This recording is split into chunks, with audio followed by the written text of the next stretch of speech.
We're very lucky to have in our final Media Matters talk today a specialist in the field of diversity, and he will speak to you about part of his role, what he does throughout the country, and related slightly to perhaps journalism and other media industries. So his name is Vidar Yarding, and we're very fortunate to have him come and visit us. So we'll probably have, he'll give you some background and stuff, and then hopefully we'll get some good questions, because I know it's an area that you should all be really interested in. So without further ado, welcome Vidar. Thank you very much. Thanks very much, Peter. Good to be here, and thanks to all of you for turning out on a lovely sunny February afternoon. Didn't think it was going to be spring when I came to do this on the 27th of February, but good of you to be here. And I hope that you will feel that it was worth being here at 2 o'clock this afternoon when we get to that point. I want you to feel that you've learned something from it, you've got some thoughts from it, you've been challenged about a couple of things, and you've been hopefully inspired, if I can use that word, to think about diversity and inclusion, how you embed those, how you actually sort of work with that concept going forward, not only just in your course now, but also in your future careers, and hopefully in whatever field you go on to work in, communications-wise.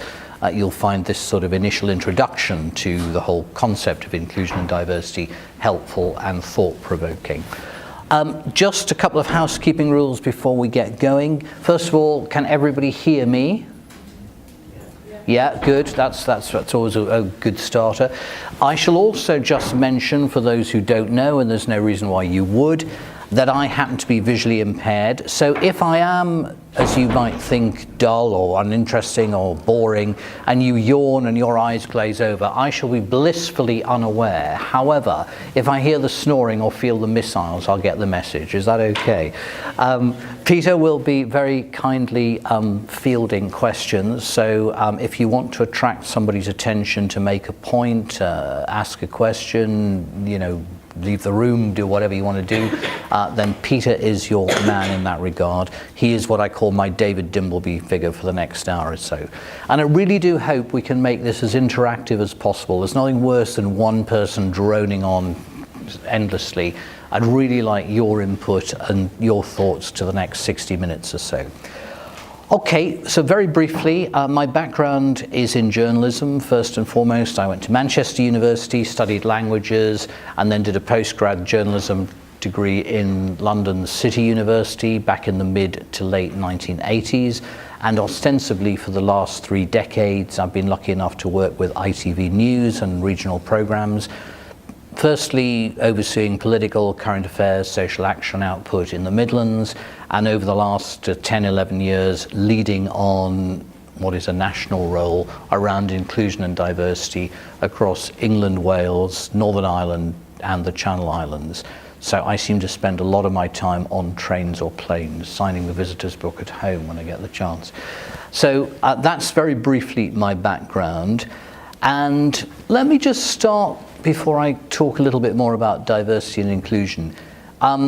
This is where I'm going to throw it to you guys, and this is where you all look at the floor and look at the ceiling, because no one wants to go first. But anyone want to hazard a guess of, you heard I was coming today, maybe heard I was going to talk about this particular theme. What do you understand by the whole notion of diversity, inclusion? What does it mean to you, particularly in a news and a communications and a media context? Anyone want to? And there's no right or wrong answer to this, so I'd just be interested to take your views. Anyone want to give that a go? Jess? I used to go to a theatre company. I don't know if you've heard of it. It's called Chicken Shed Theatre. Yeah. And that was inclusive. And so my view of it is basically that it includes everyone, and everyone is welcome, and there's lots of different types of people, and yeah, pretty much. Well, that's a brilliant first answer. Thank you very much, Jess, for getting us going. And it's exactly that. It's about being representative of society as a whole. It's about reflecting back to those people what matters to them, people they empathize with, people they can identify with. That's a really good answer. Anyone else want to add anything about their own take around inclusion and diversity in a media framework? I think Jess has probably done your jobs for you because it was such a good answer. So in media terms, inclusion and diversity is exactly what Jess has got us off thinking about. It is about making sure that what you produce is relevant to everybody, and also by whom it is produced is equally important. So there's a direct correlation between your end editorial product and the people in the newsroom or in the television department or radio studio or newspaper office that actually produce that. And what I hope I'll show during the next few minutes that we have together is to show that the symbiosis, the two-way process, is equally important. And when you go on in your course and into your careers, just think very much about how representative you are being in terms of your reporting, your news writing, your documentary making, whatever your program skills happen to be, whatever your role happens to be, think of it in the widest possible context. Because the key thing is that you want to engage with as many people out there as possible.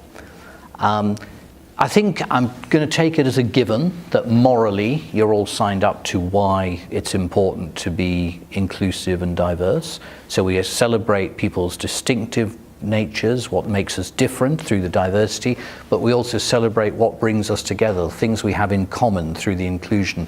And that is why for me it's important to put both terms in the one concept. So it was just equality in the old days, 20, 30 years ago.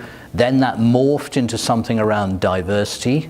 And then again, because language and terminology and meaning changes, we now talk very often, increasingly, around inclusion and diversity, because the two go hand in hand. So, you know, that for me is really important. And we'll perhaps touch on the sensitive and appropriate use of language, because that's part and parcel of what underpins a lot of this during this afternoon. Okay. Now then, how do we know? A couple of number questions for you. And again, let's not worry too much about whether you know the answer, but let's get some interaction. What's roughly the population of the United Kingdom at the moment? Who wants to start that? We'll do a bit of the Price is Right, doing higher, lower if we've got it, if we need to. Socrates, you know that one? Have a guess. Population of the UK. 54 million. Not a bad stab. It's a little bit higher than that, but you're in the right range. Anyone want to go? City? 80 million. No, too high, so come back a bit. Melissa? 66? How many? 66. 6. Oh, well, that's getting very close. It's 62. Jazz? 62, yeah, I'm going to buy that. 62, 63 million. So that's the current population. Is that including the homeless? Yeah, it's including everybody. Yeah, quite. Thank you, Peter. How do we know the population of the United Kingdom? What's the device that is produced every so often to actually form what I call the picture, the portrait of Britain? What do you have to fill in every 10 years? The census. Yeah, spot on. When was the last one? 8 years ago. It was. And for the mathematicians in the room, when's the next one due? 2 years. What? 2 years, very good. You see, we've got some mathematicians in here as well. And I guess that will be the first one that you guys have to do, which I'm presuming there is going to be another census. And it's quite a detailed questionnaire where you're, not just you, but all of us are asked about different aspects of our lives.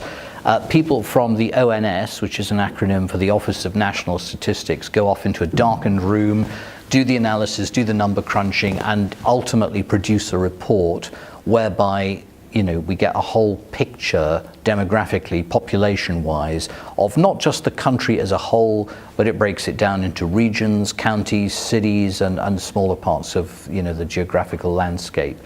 That is a really, really important canvas, backdrop, if you like, when you're working in the media, because wherever you end up working, wherever you end up studying, it's really important to get a feel for where you are in terms of what the population is like, what the issues are that are relevant to people in that population, who some of the key movers and shakers are of that population, and actually a really, really useful starting point for your homework when you're preparing to settle into a community and get to grips with and form relationships, professional relationships with, and build trust with that community is all based, I think, initially on having a look at some of these factors which I think will give you that head start.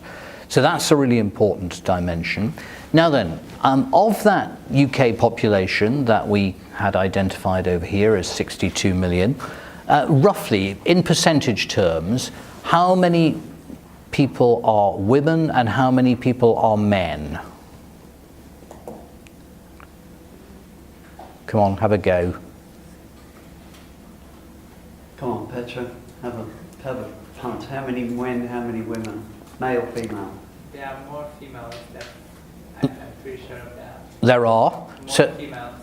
Yeah, there are more females. Do you want to tell me roughly in percentage terms of... 56 and 45? It's not a bad guess, but 50, No. not quite. It's 51-49 roughly. Okay, so you're very close. And you're absolutely right to say there are more women than men in the population. Here's another one then. Anyone heard of the acronym BAME or BME? Does anyone know what that stands for? Stephanie? BME? BAME? Is that? It's not necessarily... Really? Is it? I've emailed you all about the careers conference, BAME.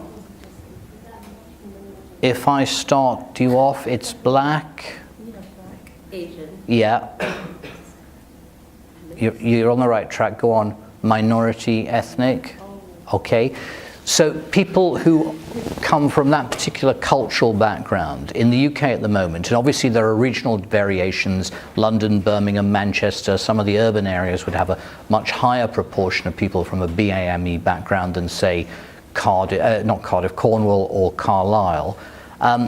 Roughly in percentage terms, thinking of that 62 million, 100% of the UK population, what's the percentage of people, according to the last census, who've come from that or, are part of that BAME background? Take a flying punt. 10, a little bit higher, but you're on the right lines. 18, you've gone a bit too high, so come back. 15, thank you, that's fine, that's good, that's not a bad stab. And we'll have one more on this. It's getting like The Price is Right, if you remember that programme. In terms of people who have said that they have some form of disability. Now remember, disability can cover a whole gamut of things. So sensory impairment, visual impairment, hearing impairment, learning disabilities, mental health related conditions, long-term health conditions like HIV, and cancer can also, under the Equalities Act, be classed as a disability. So how many people, very roughly again, and it's a bit of a movable feast, but in a ballpark figure, using that percentage mechanism again, how many people in the UK currently have identified with having a disability, do you think? Go on, Jazz. 30 something. 30-something. 30-something. You're a little on the high side, but you're not wildly out. So sorry? The 20s, 20, 25, 24, 25. So you'll often hear people talking about 1 in 4 people in the United Kingdom have a disability. Okay, that just gives you a little bit of a flavour. The monitoring that goes on within all sorts of media outlets around how well or otherwise they're doing in terms of being reflective of the society in which they're operating and reporting issues that are relevant to the people who they hope will identify and watch their programs. All of these yardsticks are very, very important. So if you have across a week, across a month, across a year, a statistic that says that you're only getting 25% of your contributors on screen are women, then you're wildly out of kilter with society as a whole, because as we heard from our friend over there a little earlier, 51% of the population are women. It sounds like a statistical numbers exercise. It's a lot more important than that. The reason for monitoring is actually not just to tick a box and think, hey, we've got it right, we're being tokenistic, we're being worthy, we're being all the rest of it. It's a real indicator in terms of how well or otherwise you and your colleagues in that newsroom, in that broadcasting organization are doing at being representative of the widest possible audience. Now, if you guys think about your own media preferences, you'll all have your favorite stations, you'll all have your favorite websites, you'll all have your favorite online, platforms and all the rest of it. And they'll probably all be very different for a whole range of reasons. But if you don't feel that something is giving you what is relevant to you and what you're interested in, if you feel that the contributors aren't people that you can identify with, you may not know them personally, but you can't empathize or identify with those guys, then my suggestion would be that you will vote with your on-off switch or your remote or whatever you use to go and find another channel where you do feel that they are more aware of what matters to you and people like you and your families and your neighbors and your mates and the communities in which you operate. You guys are no different to society as a whole. Everybody out there has that not just inclination, but has that choice. At the end of the day, the consumer has a massive choice these days. Compared to when I started in the industry, as I was saying a little while ago, 3 decades back to the late 1980s, just in telly terms, there were some terrestrial channels, BBC's 1 and 2, ITV, Channel 4, and that was about it. Sky came on just after I started in the industry, Channel 5 a bit later. And then obviously with the explosion of the internet and all the rest of it, it has become a massive backdrop with a whole plethora of channels and platforms, and the choice is huge. And that ultimately poses a great challenge, although I would also say at the same time an opportunity to people making programs, people producing news, all that sort of thing, because excuse me, while there's competition is huge, there are real ways of actually trying to ensure that if you are engaging with as many people as possible, that's where you need to monitor how well or otherwise you're doing at keeping pace with the picture of Britain, that makeup of the population that I've tried to emphasize this afternoon. That's why it matters. So in fact, there isn't just a moral case for being inclusive. In terms of news, there's an editorial case. What you're producing in your news output is just as important. And there is a commercial incentive. There's a business case. If you're reliant on advertising, they're going to fund people or platforms or stations, channels, where they've got a real knowledge of and impressive record in getting the highest number of viewers from across the canvas as possible, tuning into their output. So in fact, there is a real link between all of that monitoring, which sounds a bit dry, as I said earlier, and a bit worthy, and about thinking of the population as a whole. It's an ongoing evolutionary process. We heard earlier that the next census, if it happens, will be in 2 years' time. And what I often say to my colleagues in the ITV newsrooms nationally at ITN in London and regionally across the country is that whilst it's important to be very much in tune with the statistics as they are today, it's even more important, if you can, to try and be one step ahead of the game, so that when 2021 comes, you're not having to play a nasty or potentially nasty game of catch-up because you are so far behind because the figures have moved. We don't know what those figures are going to show us about the makeup of the population, but compared to 2011, there's a pretty good chance that they'll be rather different. And therefore, you don't want to make it too difficult for you or your colleagues to have to try and sort of up the game and all the rest of it. When you're trying to think about your contributors, when you're trying to make sure that you have the right people talking about the issues you want to feature in a given program, in a given documentary and all the rest of it. You've still got to go first and foremost with what I call your editorial judgment. So you've got to get good people. It's no point just getting people to tick a box and say, oh, we've got equal men, equal women, particularly if the women or the men, whoever it is, are not particularly articulate, or they don't have much to say, or it's all a bit dull. So you still have to use those long-standing journalistic, if you like, definitions of who makes a good contributor. But once you've established the good contributor concept, then you think widely and in the widest possible terms as to how that might be. Don't, for example, always just think about talking to people with a disability around disability-related issues. Sure, you know, if there's a story about access to a building and you've got people with wheelchair, who are wheelchair users, and who have been campaigning around access to that particular building, by all means it would be odd not to interview them.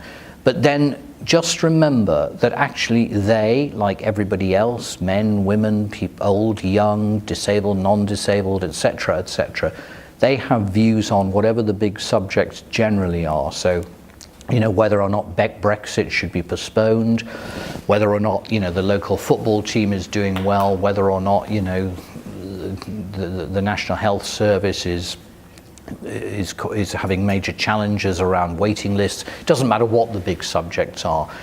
And therefore, that's, I think, a real sign of when I think you're being particularly effective in terms of reflecting diversity and inclusion, is when you are what I call incidentally diverse. So the fact that somebody happens to be 110, the fact that somebody happens to come from a particular cultural background, the fact that somebody who contributes is you know, demonstrably has a disability, that's not why they're there first and foremost. They're there because they got something worth saying, but you're not always using the same tried and tested sort of repertory company, if I can use it like that. And that's why throughout your careers, and the same has always been the case, I'm sure Peter would corroborate this, your right hand is one of your weapons in your armory, to use that analogy, as journalists, as program makers, as potential broadcasters, is to actually develop, nurture and extend your evolutionary contacts databases. You'll always have deadlines to meet, you'll always have resources used which can be a challenge. Have you got the camera operator? Have you got, you know, 3 minutes before you go on air? All of those sort of things have to be borne in mind, but at the same time, you mustn't lose sight of the fact that you've still got to engage with the widest possible number of people at any given point. Breaking news, that's harder to do. You've got to follow the story, so if something happens, you know, that needs to be pursued, then to some extent you don't automatically have a wealth of people that you can go to, or have the choice of making sure you can initially at least be as inclusive and diverse as possible. However, as I'm sure you all know, there are an awful lot of issues that are what we call perennial diary type stories. Give me an example of a diary story that most newsrooms would cover every year, regionally or nationally. What would you say might come up every so often? What happens in August to 16-year-old, 18-year-olds predominantly? They've sat their exams, and what do they get? Yeah, results, okay. You've all been in that position, probably not that long ago. Clearly recovered. The chances are that is a subject that any news operation will cover year in, year out. And the key thing is to do it differently each time. So yeah, by all means you need to find schools that are colleges that are going to be happy for you to go in and film and talk to their young people, talk to some of their staff, talk to some of the people, parents perhaps, who knows. But you also want to make sure that within that mix, you're not just talking to those who want to go to university, you're talking to those who want to be apprentices, you're talking to those who want to go traveling. At the end of the day, you want to reflect that diversity of opinion and experience. You might perhaps want to talk to a couple of people who've got Oxbridge aspirations, that's fine. At the same time, you want to talk to people with learning disabilities who've perhaps got half a dozen O-levels that they didn't expect to get. That's not being patronising, you've got to get the tone right. But again, by watching that, people will see that you are being as inclusive as possible because you're actually reflecting society as it is. And all of those different things you need to weigh up, see what your mix should be, see where you go. Another aspect of diversity is geographical diversity. Talked a lot about the population here this afternoon. If you live in a particular region and you think, well, let's say you live in, I don't know, let's say the Midlands for the sake of argument. So you're working in the central newsroom for ITV, based out of Birmingham, producing stuff for the region as a whole. There are people who live in Shropshire, Herefordshire, Worcestershire, the so-called Black Country, Wolverhampton, Dudley, Birmingham obviously, Warwickshire. All of that region has to feel part of what you do. And if you, let's say, live in Warwick for the sake of argument, and you don't hear the word Warwick mentioned in reports or links, not necessarily every night, but in a regular context, then you're going to think, hey, this isn't for me. They're not interested in my part of the world, the people I know, the stories that matter to me. I'm going to watch somewhere else. So that geographic dimension, as well as the demographic dimension, so population and geography, really, really important when it comes to diversity and inclusion. I mentioned earlier as well that there's a real link, a real two-way process, a symbiosis, for want of a better expression, between the editorial output that you produce and the makeup of the team that produces it. And obviously, you've got to go through, when you apply for a job, an internship, a secondment, work experience, whatever it happens to be, you want to go through a fair and transparent and objective recruitment process. You'd expect me to say that, and I do, because it's what matters, and you've got to be as transparent as possible. The big challenge, I think, certainly for me, and I would suggest for people recruiting generally, is that unless you get as wide and as diverse a range of initial applications before closing date for applications, then you're potentially going to fall at the first hurdle. Now, it makes the job of people shortlisting and assessing and ultimately interviewing these candidates a lot harder if you've got more paperwork to go through.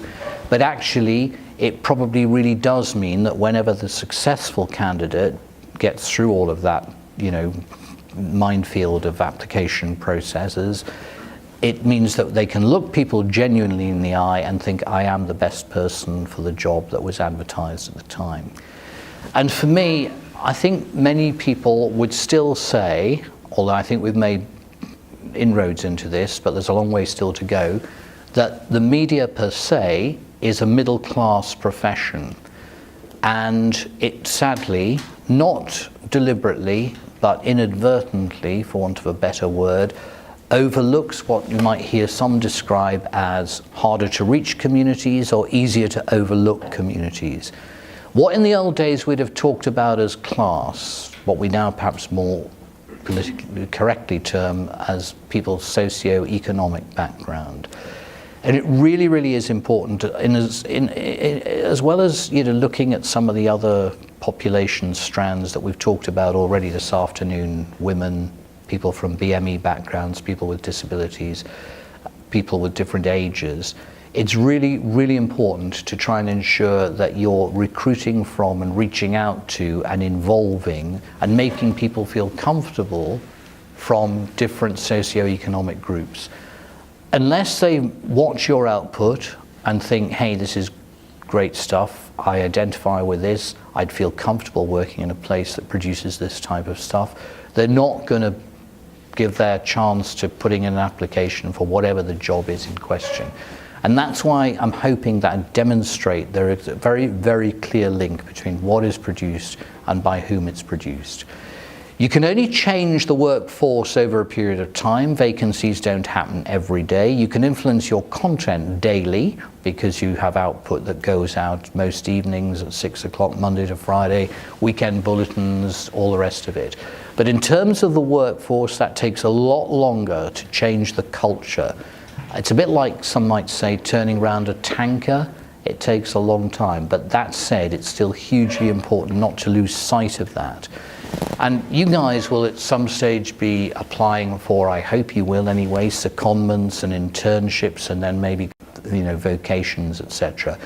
I hope all of you will feel that it's worth applying for something and will have the confidence to go for something. All of us have been in a position, and I can speak from personal experience around this as somebody who happens to have a disability.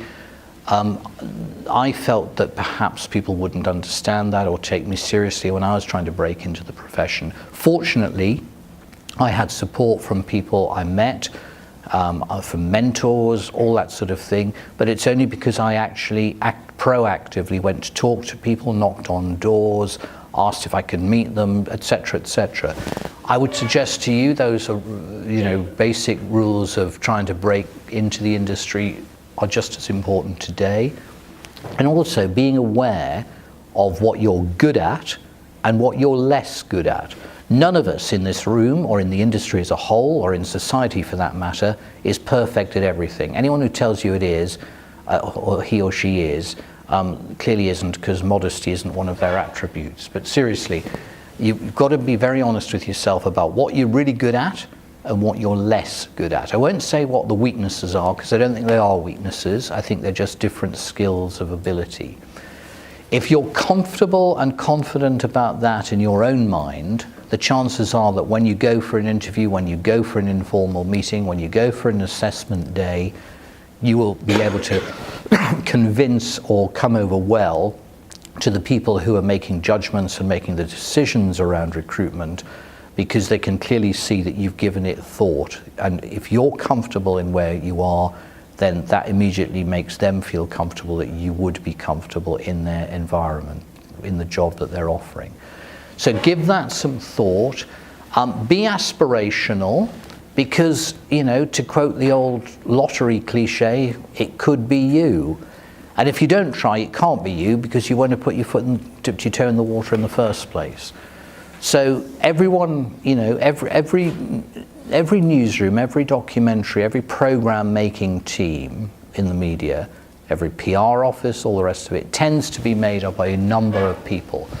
All of those people will have different skills and strengths, different abilities, and that's the rich variety and diversity pooled together when you come together as a team will make it a really effective operation. So, if you've any doubts about what you're able to do, let me try and, if I leave you with one thing this afternoon, I want you to all go away and think, actually, I could make a difference, I could add something, this is something I really want to pursue. If you have a goal in mind, you may not get to that goal ultimately, but I would suggest you'll regret never having had a go at it in the first place. And even if you only get part way down achieving that goal, you'll at least feel I've achieved something and you've got something to offer. So it's not about being arrogant, it's not about being cocky, immodest, all those sort of things. It's about self-belief, self-esteem, and being aspirational. And why shouldn't you have a go just the same way as anybody else out there? Because somebody's got to be successful ultimately. Let me stop at that point, Peter, and just see if anyone wants to maybe pick up on anything I have said, either specifically on that or more broadly. Any questions? Haven't heard any snoring yet, so we seem to be getting away with it this afternoon. But anyone want to ask me anything? Challenge me on everything. I think Josh, you've got a question? No? You're not Josh. Still not Josh. I keep calling him Josh. Sorry about that. Tia? I don't have a question, but it's kind of like, let me go my thoughts. Okay. I have a question. Go on. So, where did you get the confidence? Did you always have this confidence to kind of approach your career like this, or? Answer to that is, and I'm looking back now, so you always look back in life and with a certain degree of a rosy glow with hindsight. Hindsight's a very valuable thing. The answer is I didn't always have the confidence. I don't even now always have the confidence. And I think, that's why I tried to share with you the importance to try and make sure that you are aware of what you can do and what you aren't able to do as well.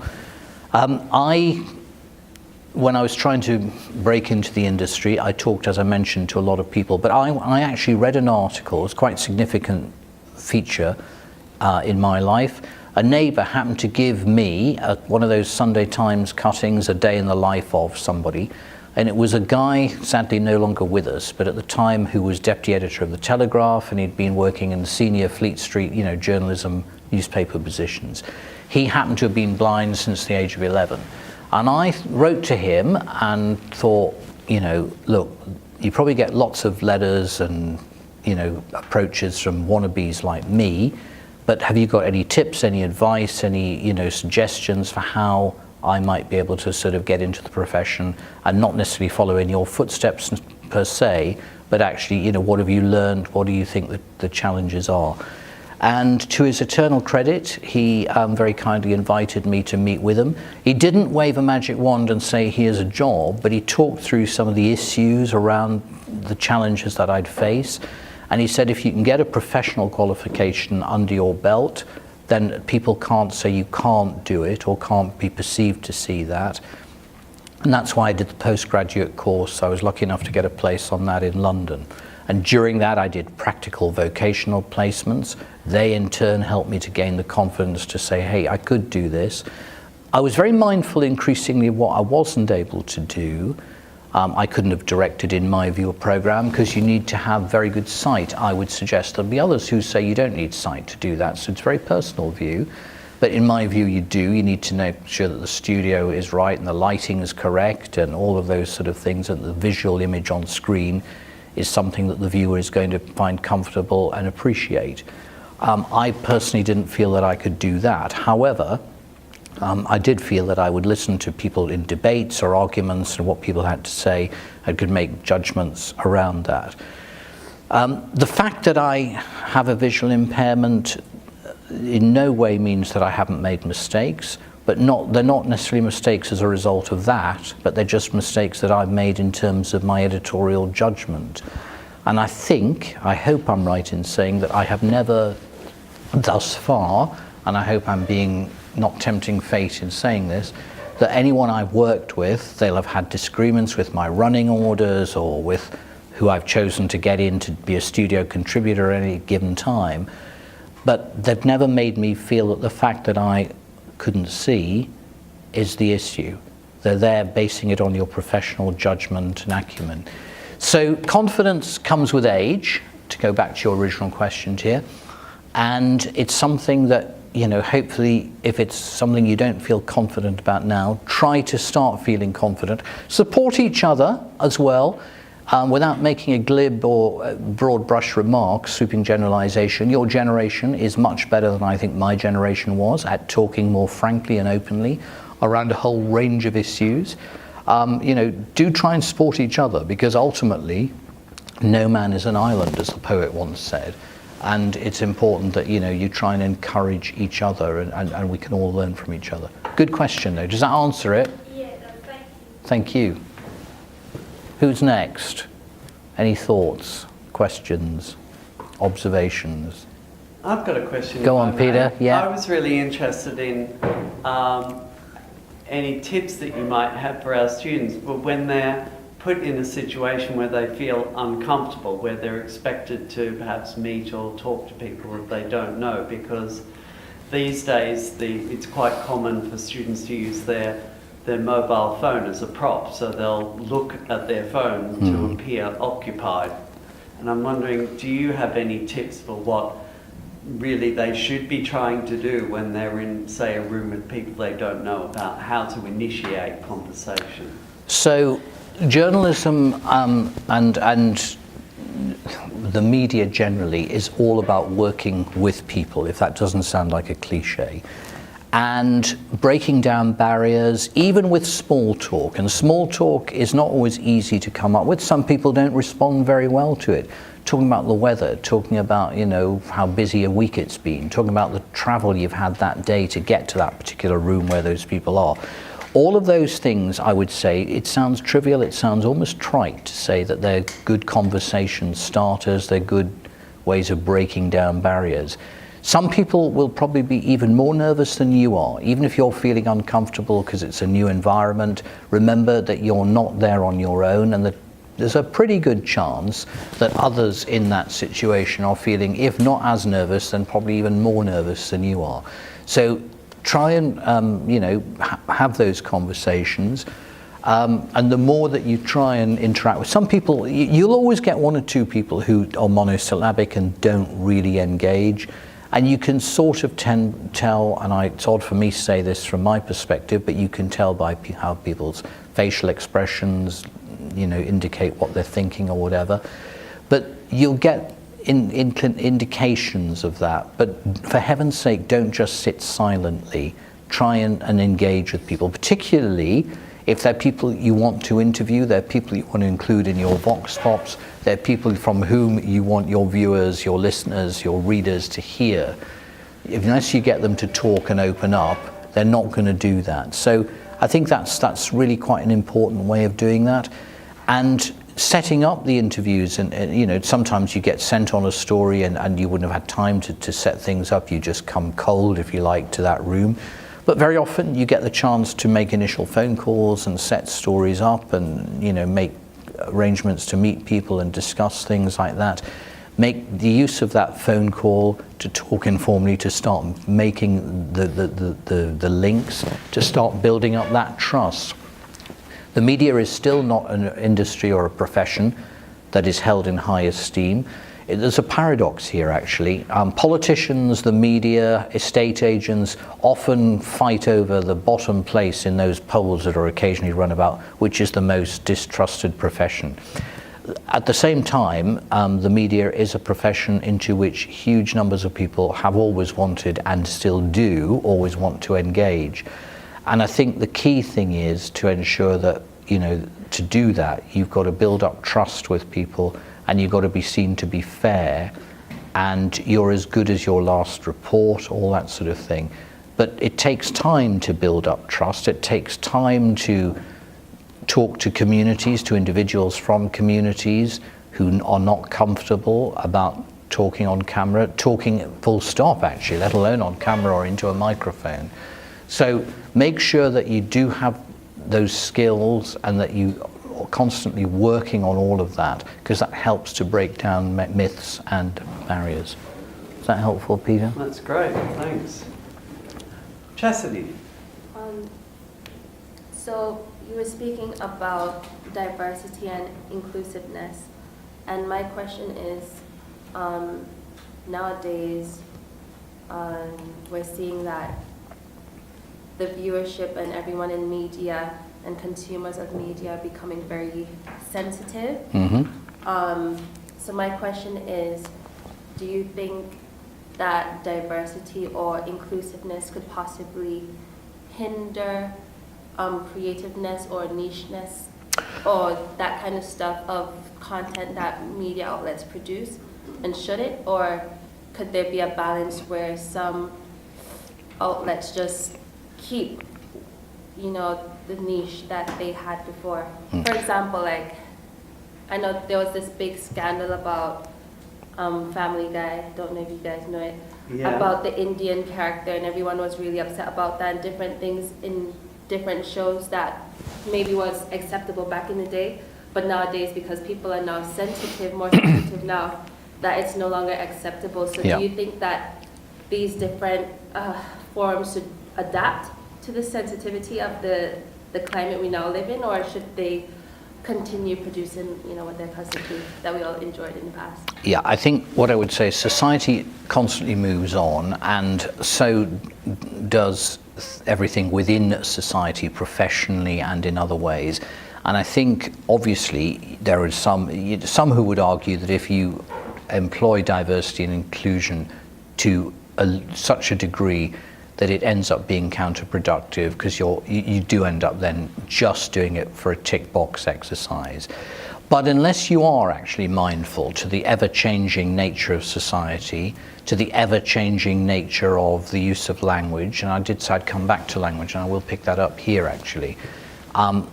You know, there are phrases, terminology that perhaps would have been widely used 25, 10, 5 years ago, that people now would be a lot more wary of using, because, you know, that doesn't necessarily mean what it did then. And I think, you know, there are times when you will perhaps be uncertain as to whether you should or could use that phraseology or that vocabulary at a given time. The chances are that if you haven't got that confidence or you're unsure about it, so are most of the people around you. And the thing is to talk about it. It's again to open it up. There isn't an automatic right or wrong in many cases. A lot of it's based around context, what the story is, nuance, etc. But for heaven's sake, get the discussion going and arrive at a consensus that you and the team think is really, really important. So language is a very, very important tool in the media's armory. So a bit like the context book that I mentioned earlier this afternoon. It's how you tell your story, and it's all about telling stories fairly, impartially, objectively. And in a reporting situation, I don't sit here and I don't have a whole list of things that you should or shouldn't say. A lot, as I say, is very dependent on the particular context in which you want to say it. But I will give you one example of something that I think you should avoid. And if that is, if you're out doing an interview with somebody and he or she says, I have suffered from, I don't know, diabetes for the last 25 years and it's ruined my life. Clearly that's what he or she thinks. And in your report, in your documentary, in your feature, you will want to include them saying that.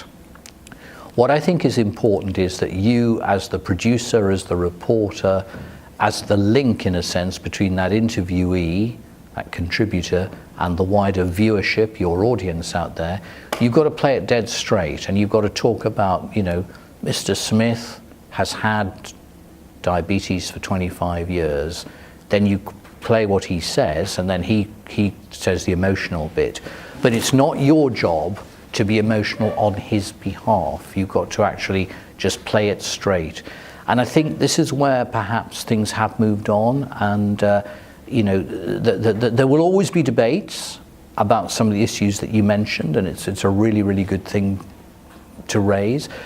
And what was perhaps acceptable a generation ago would not necessarily be seen as acceptable now. And that's why being mindful and aware of some of these issues is really important, because they don't stand the test of time. You've got to move in the same way as they have. So I think, you know, being sensitive to something at a given time is the key advice I'd give you to that. Is that helpful? Yeah. Thank Would you you. ever say that there could be a time that you can ignore the sensitivity and produce content that's still quite controversial?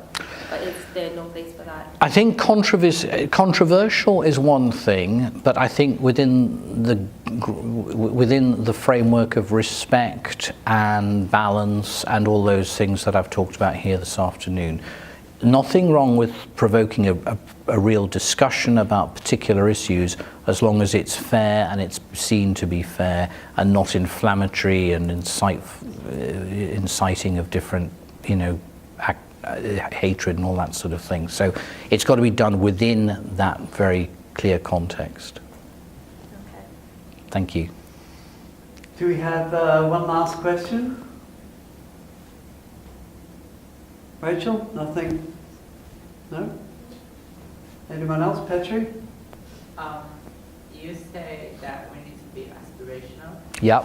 So how should we be more aspirational in life, and how we should develop the skill? I'd start from a very simple point. You know, if I asked every one of you in this room, you know, what do you want to go on and do when you've done this course? The chances are not all of you would have an idea at the moment, or would have a particular aim, aspiration, goal. Some of you would. I think be clear about what you would like to do is one piece of advice I would have. Unless you've got an aim or a goal or something that you've set your sights on, then you're going to find it more difficult to get into the profession because you haven't got a clear focus. So I'm not saying you need to make that decision now, but you need to be thinking about it all the time. And I think once you've established that, then look at how the best way that you might find to get into that role or to follow that aspiration, that career dream, if you like. Get networking, get talking to people, try to get the work placements, all that sort of thing. As I said, you've got to manage expectations. Not everybody will always be successful in what their goal is.